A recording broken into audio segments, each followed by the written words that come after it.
please, if you are appointed our mayor, do not be an election year mayor. So Please. I am inclined to lose my mind at any time. And you know why. Yes, you know why. It's written in my eyes. All right. Welcome to the B1EP podcast. I'm your host, Glory Rose, and today we have a special guest. We got somebody that's here to speak to you all, and he would like for you guys to get to know him as well. First off, let's get his name out the way. His name is Rolando Ramos. He is a mayoral candidate, and they also called you Rolo the Cop. Is that a chosen nickname, or is that just something you got all the time? Well, it's funny because that was a nickname that I, from childhood I was given. I was little chubby, and my name is Rolando, so that became my nickname, Rolo. Oh, for the candy. And then, okay. like the candy, and then when I was on the street, it's funny because I went into proactive, and I was a street crime guy. We were on going into the worst neighborhoods, dealing with the gang members and stuff, and they found out that was my nickname, but they translated it, so I became Rolo, but it was because I roll low. Oh, you be rolling up like right. You were them. Oh God, they couldn't even squad up. They couldn't even do that with you. No, they Rolo. Okay, all right. So I did some research on you, man. Okay. I watched a few of your interviews. Maxima, I think is the name of the radio station, 92.9. Yes. I saw you with Ralph Colon. Shout out to Ralph Colon. Were you born in Puerto Rico or? No, I was born in Chicago. Chi-Town. Okay, Yeah. Okay. What part? Do you remember? Southside. We were in Southside. Yeah, okay. My dad, he tells us stories that they would watch Wrigley Field from the apartments. Now they have stands up there, but back when in the 60s, they would climb up on the roofs of the buildings to watch the games from Wrigley Field.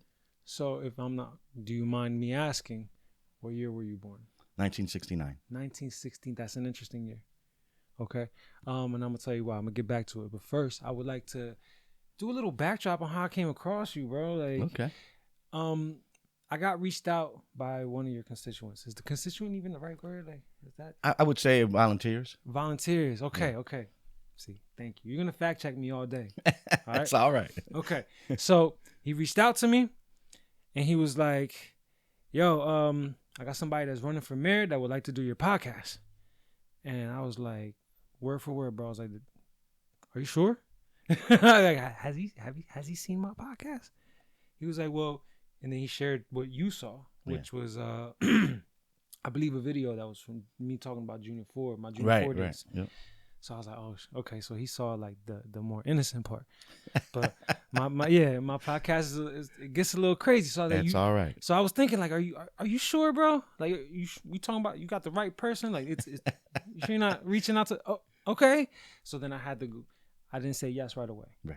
You know what I mean? So I was like, hold on, I started asking around. I was like, yo, I asked my brother. I asked a couple people, you know. I was like, yeah, he's the guy. He's running for mayor.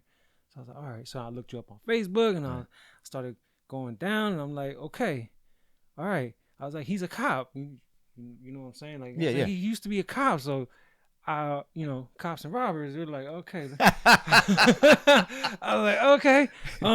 But let me real quick. Let me answer to that real fast. Do you think? Of course. So I was in law enforcement for 30 years. I did 26 years in Trenton, and we'll talk about that a little more in depth. I did. I ended up moving to Kentucky. I worked in a sheriff's office down there in the farming community. I heard. I ended up becoming a chief of police out in California on an Indian reservation. That was interesting. Right, and then I came back in 2024, end of 24. Was working at another sheriff's office in a big town. Okay. And then we ended up coming back home. What big town was that? Bowling Green. Bowling Green. Kentucky. In Kentucky. Yeah, in Kentucky. Okay. So I went from Trenton to Kentucky, California, back to Kentucky. That's a lot of different landscapes. Yes, sir, and different experiences, different environments, and we'll get into that. But the reason I bring all that, so I've done 30 years in law enforcement. So I come back home, and I'm walking with Eric, and he's we come across cops and robbers back in the day. And you know what they do? They're giving me hugs. They're talking about how they support me because they know that I'm a man of my word. Okay. And they know that I love this city because even though we were on opposite sides, there was always that mutual respect and that understanding that I was from Trenton. I was from South Trenton. I was from the neighborhood. Lamberton, yeah? Yeah, I was Lamberton and Center. I was Lamberton on and Center, okay. Yeah. And I see people now that have changed their lives, man. They want to tell me their story. Right. They want to say, Ro, I ain't that person no more. I got my kids. I'm working. I put that aside. I care for, I want this to be different. And that's the biggest thing. When you're a young man, playing the game, in the game, it's different. When you start having kids and you see the game ain't changed and it's even more dangerous, guess what you want? You want to change. You want to change, the environment now for your kids. Right. And that's what's happening. I'm sorry, I didn't mean to cut you off. No. Listen, this is your platform at the moment, bro. Yeah. If you feel the need to cut me off, cut me off. I done seen a lot of interviews in the past where it's mainly the interviewer asking the question and then cutting you off mid-answer. Like, nah, bro, let the man speak. Let him speak. Nah, but okay, so that brings me to a question. Yeah. Right? You come back into the city. I want to know, this is like a two-parter question, right? Yeah. Mm-hmm. Part one, when you came back into the city, what did you see? And like, what did you see that made you want to be like, you know what? I think it's time to run for mayor. Like, what did you see? So, let me be clear. It's really a part one question. I'm sorry. Okay. Go ahead. Yeah, Go but ahead. let me be clear that, even though I was away in Kentucky and in California, I still came home because I have family here. Of course. My mother still lives here. My family, is very entrenched in this community. My brother's a pastor. My sisters, I had two sisters that were actually teachers in the Trenton school system. One of them passed away during COVID. So my family's very, very a part of this community. So I come home, and you see, man, things are getting really, really bad. The roads are falling apart. The garbage that's piling up, and there's no real plan. And listen, no matter how far I go, I'm always tuned in as to what's happening in the Trenton. I don't know if I was writing for the Trentonian. I write articles, because I'm tapped in. I still know what's going on, and things really gotten better. The streets are dirty. There isn't opportunities here. There's a lot of like hopelessness. We have you look at the stats, 25% poverty rate. We have a large homeless situation. Crime is still a major issue. Very small city. And for a small city, we're only technically 90,000, but I'm sure we're in the 130, 140 if you really take into account the undocumented, the folks that aren't being counted. This city is overwhelmed right now, and we can get into all that. But when you ride around this city, this isn't the city I grew up in. When I grew up in this city, I could go anywhere. I would go in the Burg, with the Italians. I would go to South Trenton. Could you? Back in those days, you can go in the Burg with I heard they chased you out, we used to play basketball on Whitaker Park. Now it's like a little pool thing. It had to be a skin complexion thing. What's that? Because I heard people used to get chased the hell out of Chambersburg. We used to go there. We knew the people. I would go out to Cowwater Park. I heard them pit bulls used to be out there heavy. There was a group out there. Oh yeah, but they were more talk than than anything. My neighborhood, but I'm gonna sit over here. Yeah, keep doing. Get out of my neighborhood. I was I was known, and a lot of my friends were known. Guys from my church, because I grew up in the church, and we would go all over the city. Man, we go Cowwater Park. We'd go Wilbur section, play basketball. I remember back in the day, we used to play football games, different areas against other parts of the city. I used to play with the Bubble Bunch because they knew I could play football. So what's a Bubble Bunch? You don't know the Bubble Bunch? No. Oh my God! They need to learn the history of the city. Please, man. That's why you're here, man. I'm trying to learn. So the Bubble Bunch was a group of guys that grew up in downtown, Stockton Academy. That used to be a major Puerto Rican hub community. Okay. Like our barrio Okay. was Stockton and Academy. Of course. And My family, Los Nasarios. Yeah, my family too. You know, when we moved from Chicago, we moved to Stockton Street. My grandfather had a little barbershop down there. Dude, my family's Is it entrenched. the barbershop on Perry? On Perry Street. Is it the middle, right there in the middle? Yeah, right next to from Stockton. Okay, I think I know what you're talking about. Yeah, my grandfather we used to own that. We used to live right next door to that. Yeah. I'm sorry. I'm so sorry. But Yeah. what was his name? Frankie? No, he ended up selling it. But my granddad, his name was Louis. Okay. Louis Ramos. Okay. And so the park there, the one that's I think it's Roberto Clemente Park. Roberto Clemente, Bubbles Right. Pools. Bubble Bunch. That's Bubbles it Pools. used to be Bubbles. The bubble. It used to be covered by a cover, and so that was called the Bubble, and that was a Bubble Park.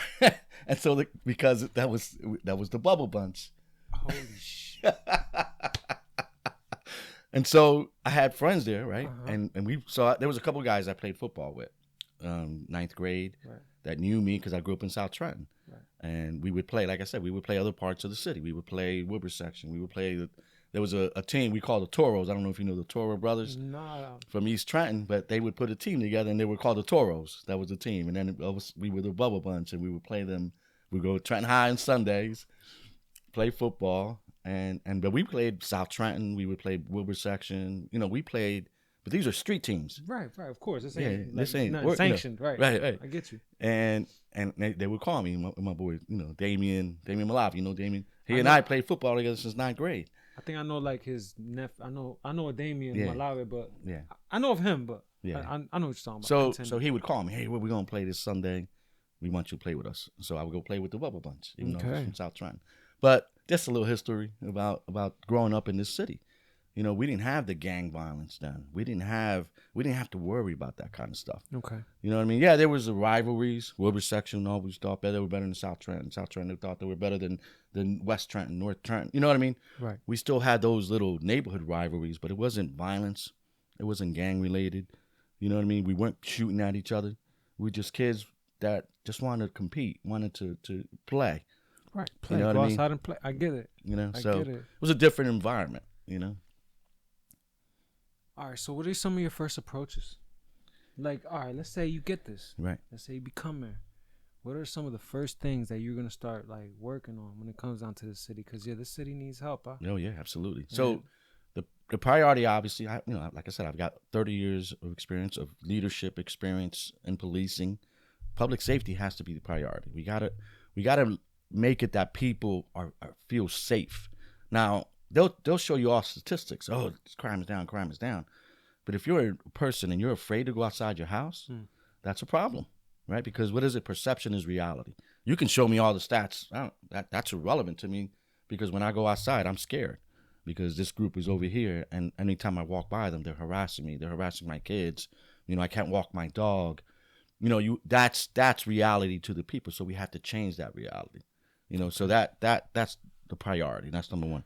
Well, number one, safety. Yeah. Okay. Safety, public safety, Public overall safety. safety. And that includes not just the gang members and the drug dealing. That includes quality of life.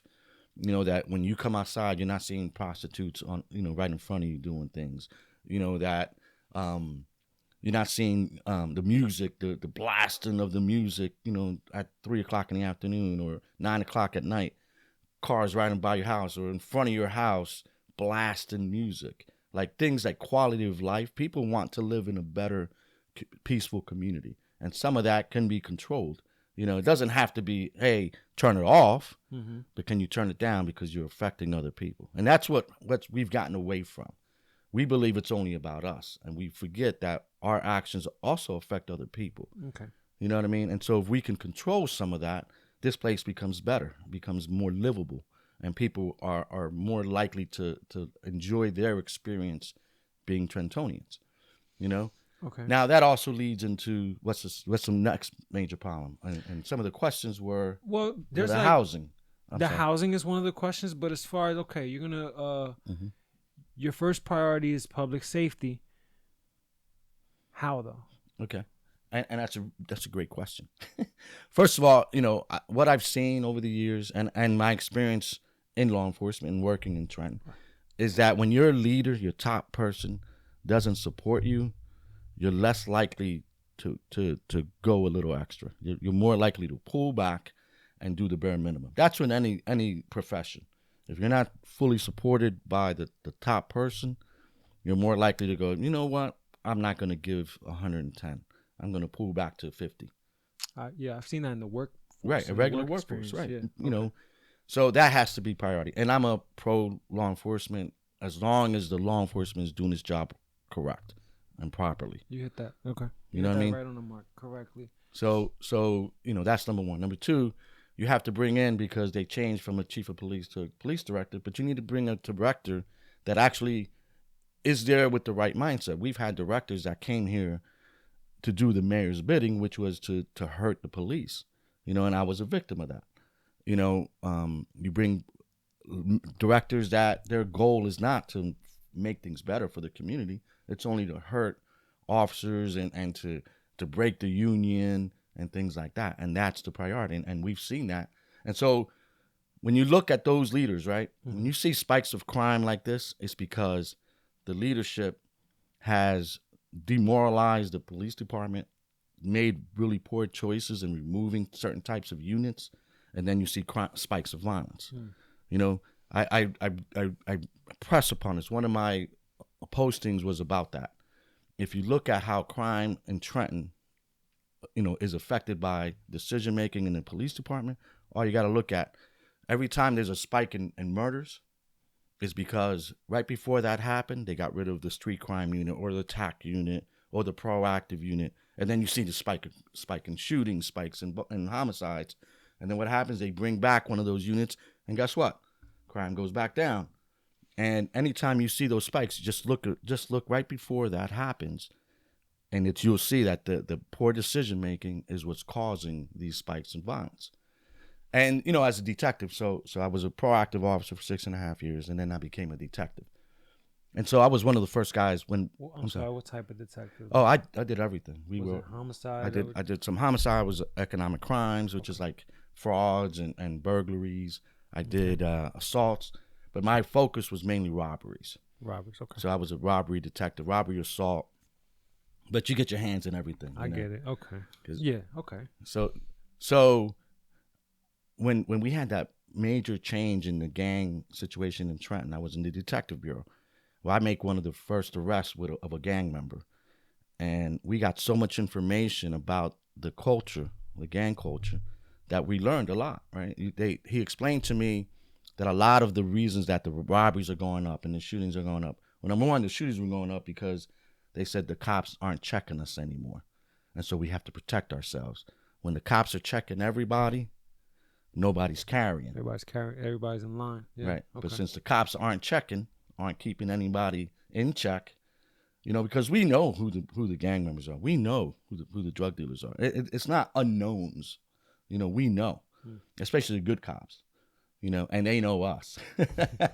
They know who the good cops are. Yeah, I get it. You know what I'm saying? So, you know, we keep them in check. Yo, what you doing? Hey, Buddha, what you got on you? Nothing, brother. You know what I mean? But it was that relationship. I get it. And then when you don't have that, when the cops pull back, I guess they're saying, well, he's carrying, so guess what? I gotta carry. Yeah. And that's when the spikes of violence occur, because they feel like the police aren't doing their job keeping everyone in check. Okay. So now they gotta check each other, you know, Okay. and they do it through violence. So police presence is what you're mainly going to be. So we need more cops. First of all, you need leadership, right? But we need to put more cops back on the street. We got too many units that doing everything except policing. Okay. You know what I mean? And what I mean by that is you know, we need high visibility. You know, we need cops that actually get out of their cars, interact with the community. Right. You know, we don't see that anymore. You know, we need to get back into policing. Right. Not all the extra things that aren't really our role. And listen, police departments all over the country have created these situations where they're pulling guys off the street to deal with specific things, and that's good if you have the manpower for that. But when you're still hurting over a layoff of over 100 cops that happened in 2011, and we're in 2026, and we're nowhere near that pre-layoff number, that's a problem. And so we can't be, putting these little units that don't really affect crime, don't affect the community. And I think getting back to that, the basics of policing, right? High visibility, interactions with the community, getting to know each other, right? Showing the people that because the Trent Police Department, there's always this push. Well, we want our officers to look like our community. Well, our officers are 50%, over are Latino and Black, so they are from our community. So that we're moving in that direction of having more bilingual officers, more officers that grew up in this city, and so that's the city benefits from that. But if you're sitting in your car and you're just going from job to job and you don't have an opportunity to interact, the people don't get to see that. They're not getting to know you. Yeah. I'm sorry, I'm talking a lot, brother. Bah, this is why you're here. Okay. Okay. I do want to add one more thing. When I was a young proactive cop, dude, like I said, I had made a reputation. I was hardcore. I was out there. And you know what changed perspective? What's that? So my sister lived on 2nd Street, and I stayed with her for a little while. And I was like, I'm going to go play basketball. She lived right on Schenck and 2nd. And you got 3rd Street Park there. Right there, yep. And I show up first time, and they're like, they're looking at me. Everybody stops playing basketball. They look at me like, and one guy actually asked me, Rolo, what you doing out here? I'm here to play basketball, fellas. What are you doing out here? And they were like, we want to play let's play basketball. I said, now if that changes, let me know, because I have friends. Right. I get it. Yeah. I said, because I'm not going to allow anything outside of that while I'm here, and I said, and let's just play ball. Let's get to know each other a little bit different than how we know each other. Yeah. And so I started playing basketball, and they would see me in other parks, and they would pick me on their team, guys that I had arrested before or I had interacted with. So now we're playing ball, and they're That's seeing Stockholm syndrome, bro. Right. I'm just kidding. Yeah, but they see me now in a different perspective, And then I also played softball at the Roberto Clemente League for over 20 years in Hetzel Field. Bro, I used to love Sundays, man. Go there, spend the day playing softball, partying, eating. I believe my mother-in-law used to cook out there for y'all. Yeah, man. Back in the day. Dude, it used to be, you talk about community. Yeah. That was community, man. That's beautiful. Yep. Okay. So, boom. That's first step. First step is public safety. Now, your next step, you were speaking, what's step 2? Because you just hit on something that a lot of people, when I posted what I posted. Housing. Big time. Oh, yeah. Housing. Yes. This city has become very transient, right? So we have a lot of renters, a lot of folks that come in for a while and then go somewhere. We're not developing a home base for a lot of people where people can come here, buy homes, raise their families, and become members of this community. We've gotten away from that, partly because, in an effort to develop, we've allowed outside investors to come in, buy up, all this land, all this property, and convert them into apartments, right? So now you have a single family home that's getting cut into 3. And so now you have, instead of a house that's built for one family, right? Now you got 3 families, right? You talk about parking, right? Because parking has become a major issue. Well, you've now converted a house that probably had 2 cars into a house now that has 6, 7, 8 cars, right? And you see that all around the city, right? This conversion of homes into apartments. That's right next to an abandoned house that could have fit somebody. That they could have fixed and build it into a home for someone to buy, someone to rent a home, as opposed to some small apartment that you're shoving families in. Because there's, that holding these landlords accountable when they don't live in the city is very difficult. Well, they come from Tom's River. Yeah, they come out from all over. Right, and so, but when you try to hold them accountable, they don't, they got LLCs all over. You're not really connecting to these people, and so we're selling this city to the highest bidder, and it ain't us. And so that has to change, right? We're building apartment complexes on roads that aren't built for it. Greenwood Avenue, if you drive down Greenwood, I don't know if you've seen that new apartment complex they're building. The one near the police station? No. I'm talking about the one right on Greenwood Avenue between Clinton and Chambers. on the left when you're coming from Clinton. Monmouth, Yeah, I think yeah. it's Monmouth Yeah. and Greenwood. That one, and there's another one further down on Hamilton Ave near the Metro and all Yes. that. Yeah. Okay. Down Hamilton and Clinton. You know, Okay. these are neighborhoods of homes, and they've dropped these monstrosities of apartments right in the middle of this neighborhood, and it takes away from the aesthetics. Greenwood Avenue is an old neighborhood. Those homes used to be for doctors, lawyers. Yeah, they're beaten down, but instead of investing, bringing investors, hey, let's bring back these homes and let's sell them. No, they've knocked them down and they built this monstrosity of a building that when you look at it doesn't match the neighborhood. But they do it because it's an investment. It's we're building. No, but you're not being thoughtful in how we build in this city. There's so much land, right, of old factories. You want to build an apartment complex? There you go, right there. They big guy. started with some of the lofts over here Right. in Roebling. Right, and that's where you build those things. It's already got Right. got the massive amount of parking is Right. already there. So now instead of doing that mentality, they put it right in the middle of a neighborhood. So now the stress that you've added, parking, That's true. traffic, water, garbage, That's true. and this is what we've done to this city. So this city, let's say it was built for 90,000 people, right? We've added over 30 to 40,000 more people in this small city, and that's why, like I said, garbage is up. The city's a dirty city. Traffic, you can't drive anywhere without, and this is a small 7.5 square mile city. Yeah, it is. It takes you 20 minutes to get from one section to the other. Not to mention the borders. The moment you cross the street, you're somewhere the fuck else. Yeah, Excuse me. so we've added unnecessary stress to this city Yeah. because we haven't looked at it in the bigger picture, and we don't plan for it properly. And so, part of that is something that one of my focuses. I want to help people become homeowners, right? I also want to make sure that the landlords are doing their jobs. Right. That we're going to hold them accountable.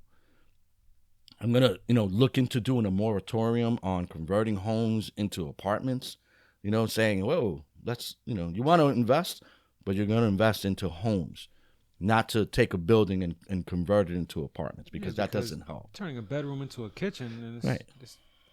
that shit sound dangerous to me. I mean, I'm not very well versed in the art of architecture, but that shit don't even sound right. And then there's the other part of how contractors are able to get through the system, right? There's so much red tape right now in City Hall. I've heard horror stories. Turnkey businesses taking 2 years to open because they can't get the permits right, or they can't get the approvals correct. And like I said, these are turnkey. This was a business that was a restaurant, closed down on Friday, had it sold, Saturday morning, new business owner, and it took him 2 years, and it's still same, 2 years to be able to open that business. And it's a turnkey. It's one of those situations. It's just a transfer of license. It should be simple. But our system is so bogged down with old technology, old processes, that we need to really correct that, And then, you look at the work that the city does, right? I believe that this city could function so much if the government actually worked. You know what I mean? If you looked at, I don't know if you noticed that recent scandal with the Stacey Park, how they manipulated the money. There's a question about $30 million. Not 30. I'm sorry, not This that is much. for our city, For or our city, not that much. It was, I think, $2.3 million was used from the COVID money, and so now there's questions of how that was used, overtime being paid that was not accounted for. You have people that doubled their salary in overtime, and nobody knows how that happened. that was gonna be one of my next questions, pa. Yeah. So, but Corruption is a bitch in the city, bro. So number one, we have to get government to work, right? We have to improve our processes.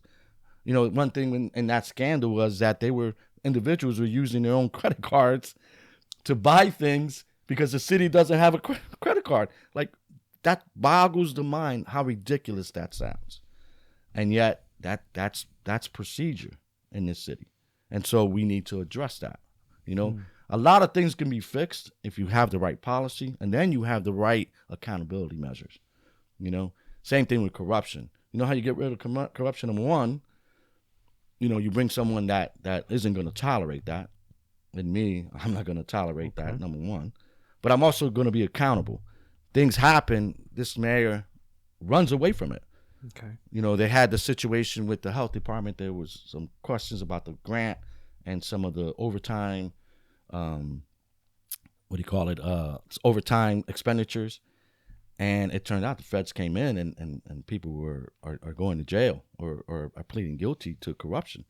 And the mayor, you know what he said? I'm not going to jail. That's not accountability, you know? Sound like some I don't know the mayor like that. Yeah. That sound like some scapegoat shit. Right. But, And okay. then this later scandal, he's like, well, I didn't know they did it that way. So then what are you doing? Right. What are you doing? And it's okay because, you know, this is a big city, a lot of employees, you have different departments. But when it comes to your attention, how do you handle that situation? You know, are you being accountable? Are you holding people accountable?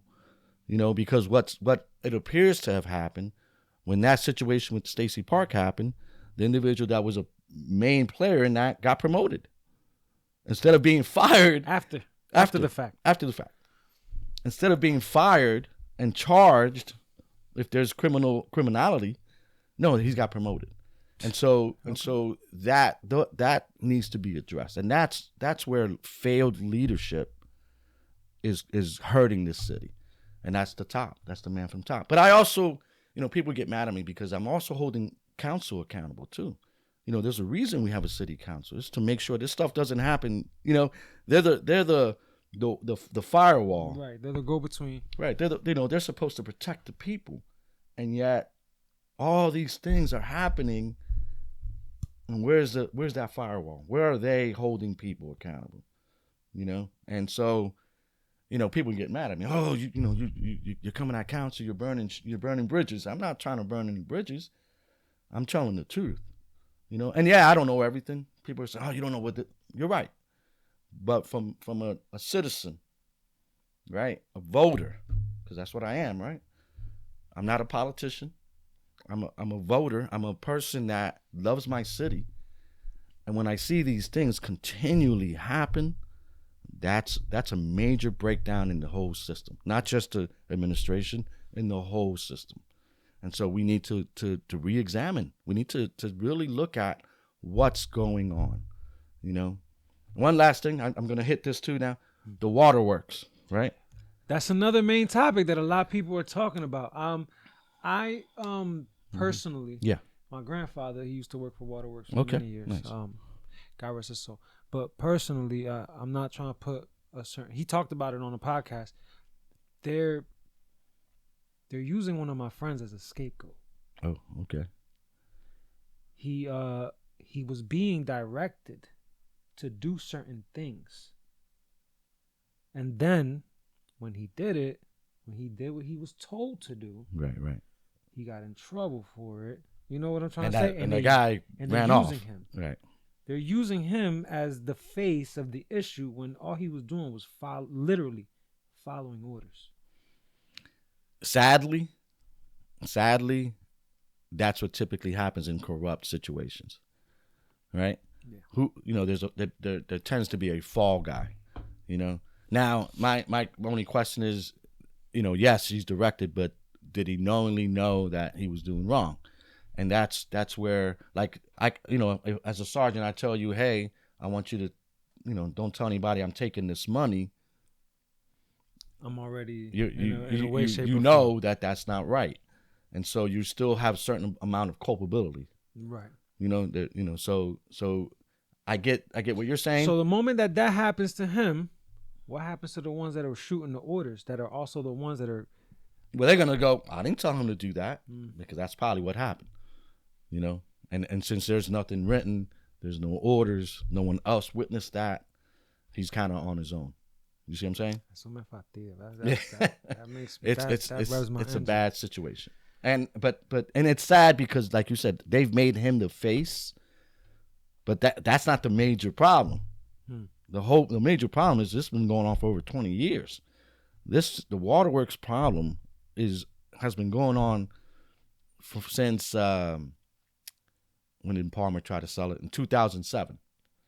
He tried to have it sold. He presented that. It was approved in 2009 to be sold to a private company, and the city voted against it. I don't know if you know that. No. Okay. Again, I'm very. Yeah, You're teaching me today. Okay. I'm okay. Yeah, consider- good. And I'm a see it little that way. older than you, not It's so much, okay. but no, Not I'm by kidding. much. I'm 24. I'm just kidding. But you look at history of the city, right? Mm. A lot of the things that are happening now aren't new, right? So going back to the waterworks, the waterworks problem was pre-2007. So this has been going on for 20 years, this I situation. graduated high school that year. Yeah. Okay. So again, Mayor Palmer had an agreement for it to be sold to a private company. There's always rumors, he had a hand, whatever. I don't care about that, right? Because I can't prove that. You know what I'm saying? People, there's rumors. Speculation is one thing. All the Fact time, is right? another. Okay. Right. And so I don't deal with speculate. I try to deal with facts. Okay. Okay. But the waterworks was in a bad place. So he tried to find a solution, which was to sell the waterworks to a private company. Okay. There were agreements that were made. The city would maintain the waterworks that for the city, but the private company would take over the waterworks for the suburbs, because the Trenton Waterworks also affects Hamilton, Right. Ewing, Lawrence, I think Robbinsville. I think there's a number of other suburbs that get water from Trenton.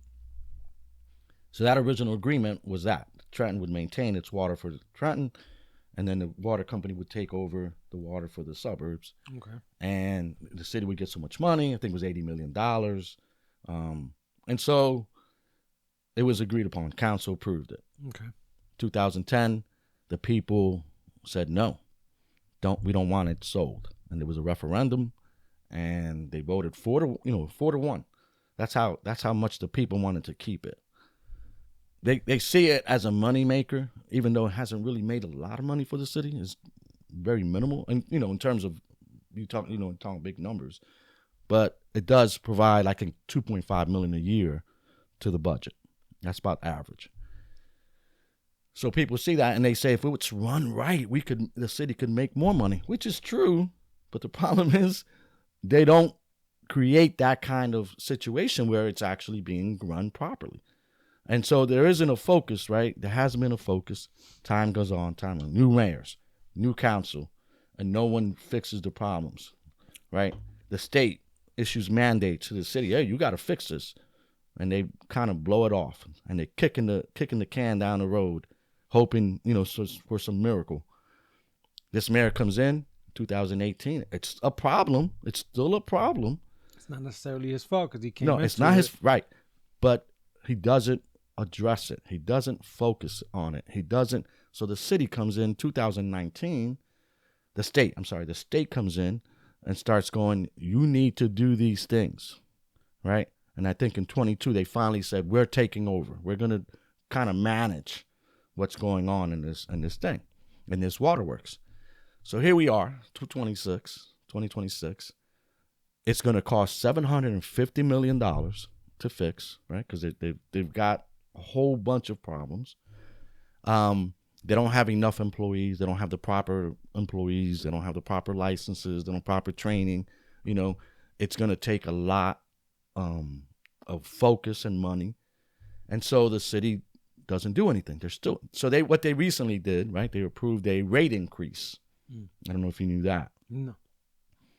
But it's not enough, right? I forget how much they raised it to, but they raised it enough, right? And they did a 2-tier system. The first tier, if you make so much money or you use so much water, your rate increases this amount. If you use more water, if you're a business, if you use, like I said, have a large family, then you're paying a different rate. So they did a 2-tier rate system. And it's only raising $300 million, right? Or 350. So where's the other 400 million coming from? And no one answers that question, right? That's number one. Number two, last year, January of 2025, Mayor Gutierrez Reed presented to council a proposal to create a regional structure that would include Hamilton, Ewing, Lawrence, and Robbinsville in a separate, outside of government, a separate board that would manage now the whole waterworks system, would do the improvements, and it would free the city from that loan. It would be that the money that would need to be used to get to fix this Right. would be under this organization now, not the city. And city wouldn't be burdened by that money. And so they could work now to develop this system, right? That was the plan. This year, So no, that plan didn't go into no. effect. Okay. So he proposes that plan, Okay. the mayor. And if you look at the statistics, if all the research that's been done, the state did a presentation. There's a lawsuit that's going on right now with the state suing the city for control, like not control, but to create this regional board. So there's a lot of things going on. And do you hear about it? Do you ever hear anyone talk about it? Do you ever? Today. Today. I heard about it today. But you talk, but you hear it. Oh, the waterworks is a problem. It's a problem, but they don't Yeah. tell you what's going on. And so there's this guy. He writes a Substack about it. That's how I'm educating myself. I'm learning. I'm researching, and we're at a place where the state just recently authorized, I think, $3.5 million to a research organization that's coming in to assess the whole system, and including all the other, like I said, the suburbs into this discussion, Right. this research. They bypassed the city on this because the city had a resolution they did, I think, in October, and they completely bypassed the city. This is the state now doing this and investing in this. So where does that leave the city, right? Now the city can be a good team player and say, yes, let's figure this out all together. Or they can also say, no, we're not going to participate. We're not going to give you any information that we have. We're not going to give you access to you know what I mean? It can become a very adversarial situation. And you don't hear anyone talking about that. You don't hear, no one knows, no one mentions that the state already has invested in this idea, this proposal. And they're bringing in a guy. He's like the final guy. When your system is about to collapse, he's the guy they bring in. So that's where they are. They're bringing in this guy because that's how bad the system is right now. And he's a fixer. He's one of those guys. He's not going to play games. He's not here. He's here to assess and tell you what you need. And so that's a big thing. And like I said, no one's talking about it. And so this is a major, major problem. And so the election is in November, right? Well, we're in May. What's city doing? What's the plan for the next 6 months? Or are they going to wait for the new mayor to make that decision? You see what I'm saying? Like. No, I think during this time, I think this is where they start doing all the things that we've been complaining about for the past couple of years. You're gonna start seeing streets getting fixed. You're gonna start seeing they're already doing getting that, right? picked up. I mean, that's a strategy as old as time. Yeah. I'm sorry, I'm talking a lot, brother. No, my brother. Listen, you wanted to come here today and talk your shit. Talk your shit. I'm talking. But it's okay. Yeah. There's something that you did, Mm-hmm. right, that just took me back to 1969. Okay. You know what I'm saying? So that's why it's funny you was born that year. You said that you started a coalition of some sorts, where it's more so of a bipartisan type of thing going on, where it could be Republican, it could be Democrat, it could be this, or it could be that, and that just kind of you called it a coalition. What's the name of that coalition, real quick? But I'm gonna tell you why it reminded me of 1969. Well, it's not a formal name for it, but this is something that I'm building, the Capital Coalition. The Capital Coalition. Right. It just, when I heard that, it took me back again. Yeah. Fred Hampton, Chicago, Mm-hmm. Chichi, I'm sorry if I got his name wrong. I think it's either Chichi or Chacha Jimenez. He was one of the founders of the Young Lords, and the Young Patriots, which was a white organization, and they called themselves the Rainbow Coalition. Yep. Because during that time there was a lot of divide between whites, blacks, even the Latinos. Like everybody, it was a very separated time.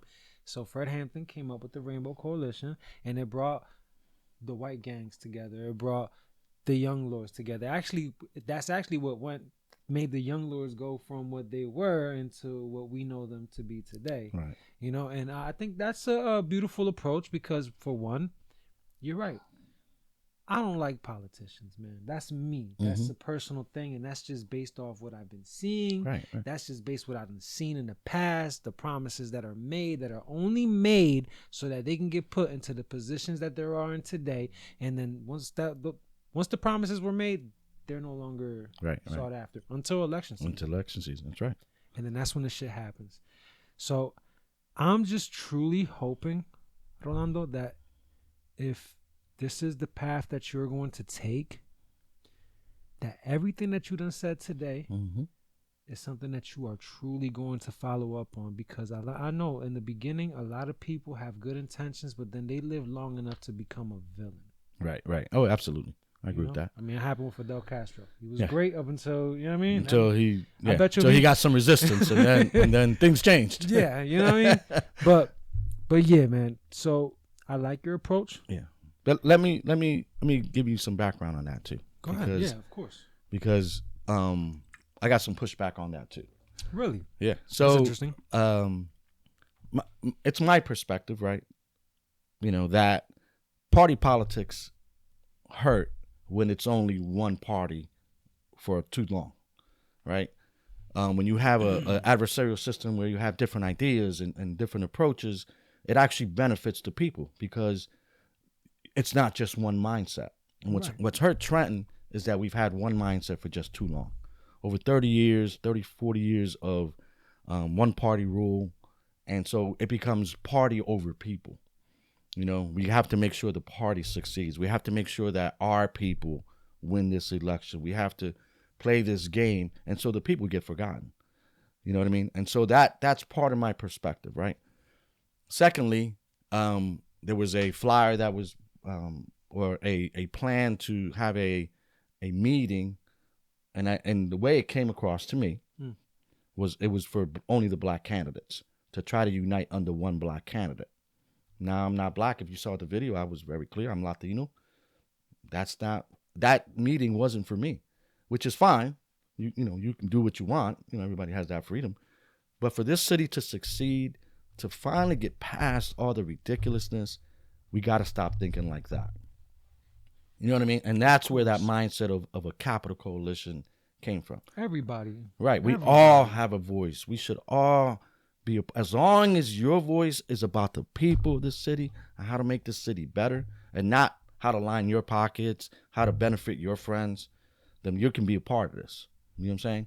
And so, like I said in my video, I have, blacks, whites, Latinos. I have all religions. I have, young men and women, old men and women. It's not just for one group. It's not exclusive. Right. It's exclusive to the fact that your priority is the city and the people of the city. As long as that's your focus, then yeah, you can be a part of this. But if you're trying to line your pockets, you're trying to, like I said, benefit your friends, I'm sorry, I don't need that. I think that's the last thing the city needs is any type of micro divisions within ourselves, because in a wider scale, when it comes down to the country, the division is the best way that they conquer us, man. I mean, it's cliche, divide Absolutely. and conquer. They divide us, so they conquer. And it's so funny that saying is so cliche, but yet it still exists. It's happening, right? And it's like they don't see it, but it's so looking up on them. We're too caught up in that and it's funny because the powers that be, they're all friendly and they're hanging out. At the end of the day, they're hanging out. They do the show. Yeah, they play the game, but they're laughing at us because they got us. He uses auto pens, but then in the background they're sharing drinks. You know what I mean? Like, look at my auto pen. Look at your auto pen. And so who's suffering are us, the people. The people. And so that's why, like I said, that video was critical to me. I wanted to present that because this city has been divided too. Even the Latino groups. We've divided ourselves: Puerto Ricans, Mexicans, Guatemalans. We can't afford that. Right, and we But can't hold on, afford that. We can't afford that, bro, because no. And I'm not talking about just the Latinos. I'm talking about all of All us. of us, man. All of us. Mhm. Like between the blacks and the You're Latinos, right. that one is something that we definitely cannot. Mhm. We can't afford to lose that. Yep. We can't start pointing fingers at each other like, come to black-owned businesses. Stop going to the bodegas. Nah, Right. bro. Go everywhere. Right, Like, right. If Let's the support- business is good, Let's go. support the businesses in this city. Let's Let's support the people. yeah. The we're all trying to make it here. Don't put a stamp on it, bro, because Right. that's what's been going all along. You know, they put stamps on excuse me, they Yeah, put sorry. stamps on You fucking in bathrooms and in water fountains. Yeah, back So in there. Yeah. let's kill that. You feel me? Absolutely. Let's kill that shit, man. Yeah, man. So, okay. We touched a lot. I've been Yeah. going out. No. But so the main three things. That's just to kind of No, okay, yeah. go back. Public safety is priority. Housing. How do we address the housing problem here in Trenton? And getting a government that actually works for the people, not for my friends, not for my select group, but for everyone. You know what I mean? And coming up with a plan that we can address the garbage, that we can address a response. When someone calls, excuse me, Mm-hmm. Snow removal, simple things like that. Right. That there's still neighborhoods that aren't even being plowed. Yeah, like Like- right now, even it's May 8th, and you can still Yeah. you can still drive down a snowy ass street. Yeah, But it's crazy. I get That's a poor plan. Yeah, you do the major roads, but there has to come a point where you're knocking down Yeah. all the small roads because they need to get out too. Right. And that's just poor planning. And I think I know that under my leadership, that's those types of things are going to be focused. Make government work for the people. Yeah. All I ask, Rolo, is don't be an election mayor. Right. Don't just come and step in when it's time. Mm-hmm. A lot of people are counting on you. You know what I'm saying? Yes. So there are a lot of people are counting on you. But I do appreciate you for using this platform. Oh, absolutely, place man. I'm to- having a great time, brother. You know what I mean? I'm glad. I'm glad that you're. You know what I mean? I'm glad we didn't touch on the topics that I normally touch on. You know what I mean? That's for a later time when you're already elected. But let me say, I want to add some other things too. One of the biggest concerns here in the city is that we don't have enough things for kids to do, right? And this is why a lot of them end up falling, by the wayside and choosing a criminal lifestyle as opposed to moving forward in a different way, right? Right. Because it's all about decisions, but how do you prepare our children to make the right decisions? I was lucky. I grew up on Center and Lamberton, but I had both my parents, Puerto Rican people, old school, Never divorcing. never matter how divorced. That wasn't ratchet even it gets. considered. That wasn't never. My parents were very religious people. I used to go to church 4 or 5 times a week. Right. And my mom and my dad worked nights, so during the week, I have a little mother. My mom's like 4'10", and she's like 100 pounds. God bless her. And Still with us, yes. Oh yes, thank Okay. God. And she had 6 kids total. One passed away Sorry when to she hear was a baby, but so she raised 5 children, 16 years apart, because my oldest sister was 16 years older than my brother.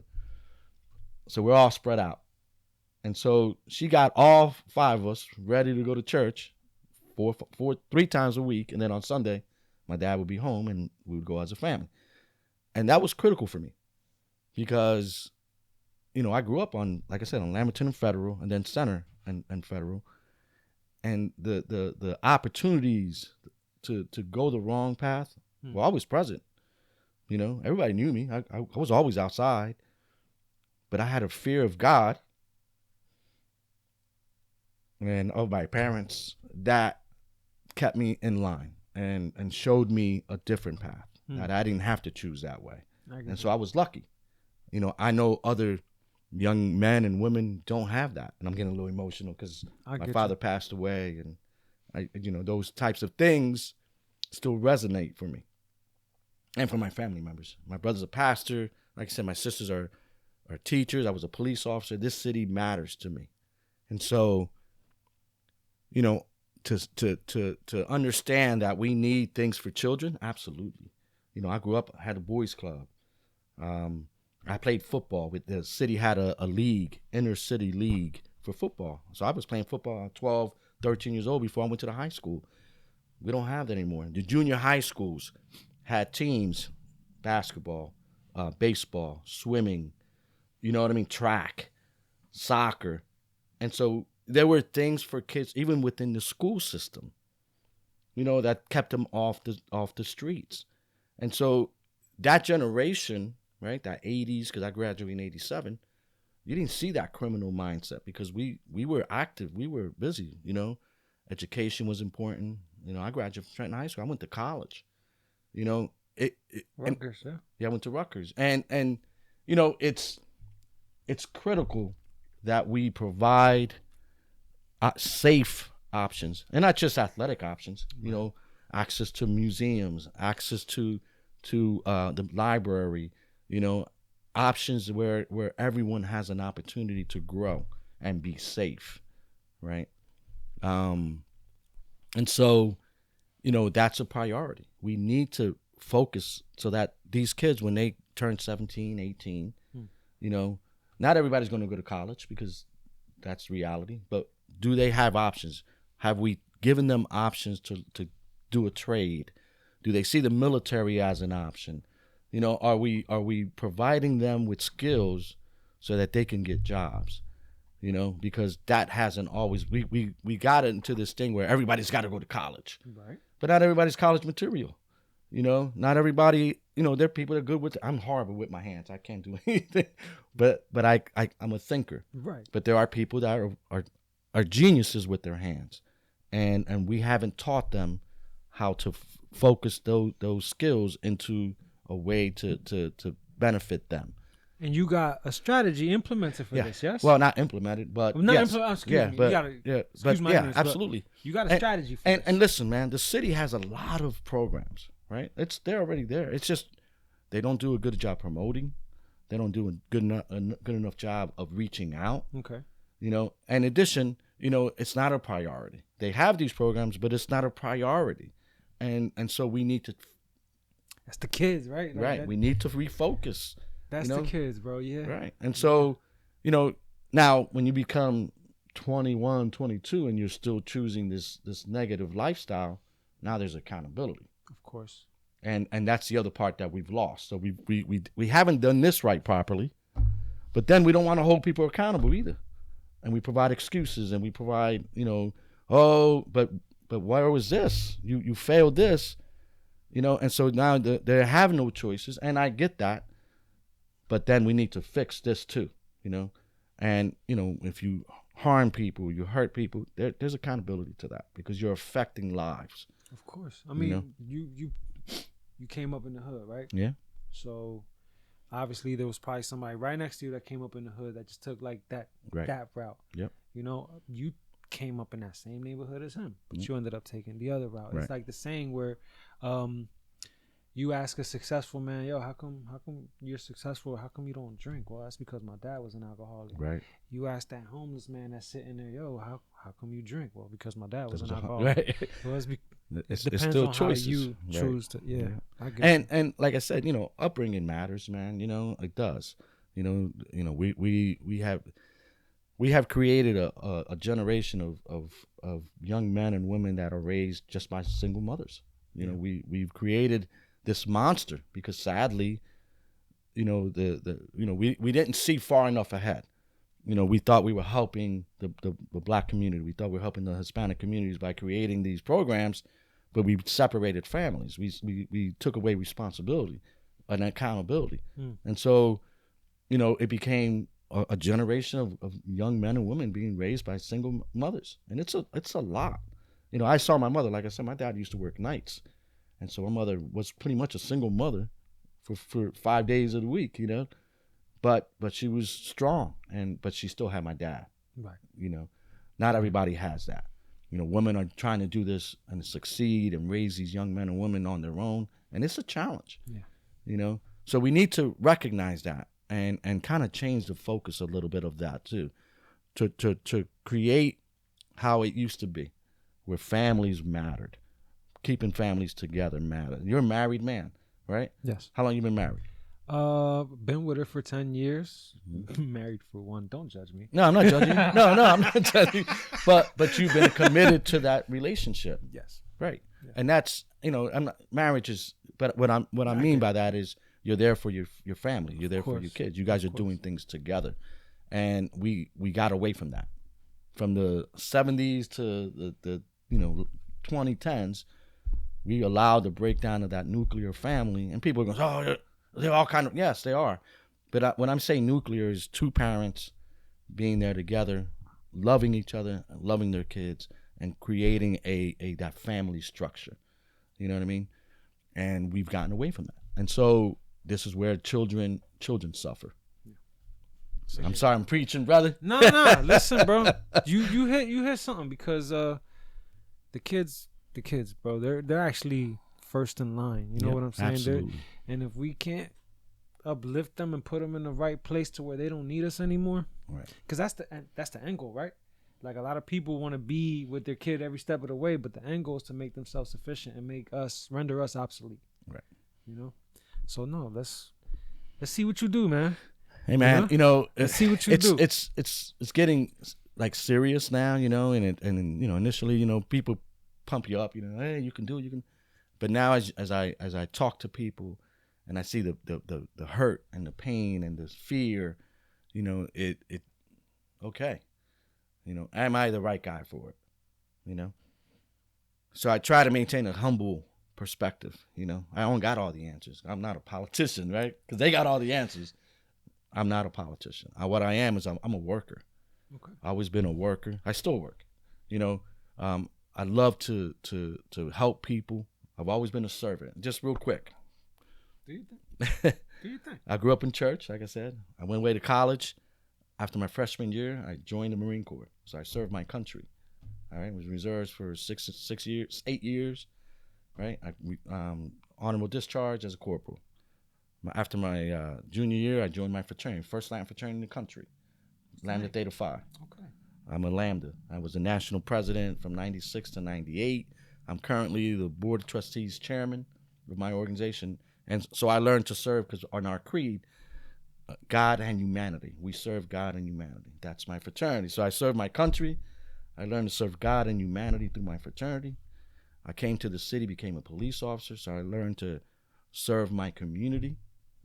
So, and now I'm looking to lead from and serve. I'm not looking to be a dictator or anything. I'm here to work and to serve this community like I have my whole life. In service. That's who I am, and I believe that's the kind of leader we need. Not someone that's going to make you all these promises and tell you I got all the answers, because I don't. But I will work, and I will study, and I will learn, and I will get things done, because that's who I am. That's good. You like that? That's good. That's good. That's good. So, to be honest with you, you are the first mayoral candidate that I've come across. Okay. After you, I started looking up everybody else. Yeah, absolutely. And I am going to do my due diligence, sir. You know what I mean? And I definitely do appreciate you for coming down. I appreciate you for choosing this as a platform to campaign. Yes, sir. Keep campaigning. But like I said, and I'm going to end on this note. Yes, sir. Please, if you are appointed our mayor, do not be an election year mayor. Yes, sir. Please. All right? I'll give you my word. All right, Rolando. All right. Thank you, sir. I appreciate your time, my brother. Right. This has been the B1EP podcast, a.k.a. Burnz 1IP. But that doesn't mean that it burns 1IP. I am inclined to lose my mind at any time.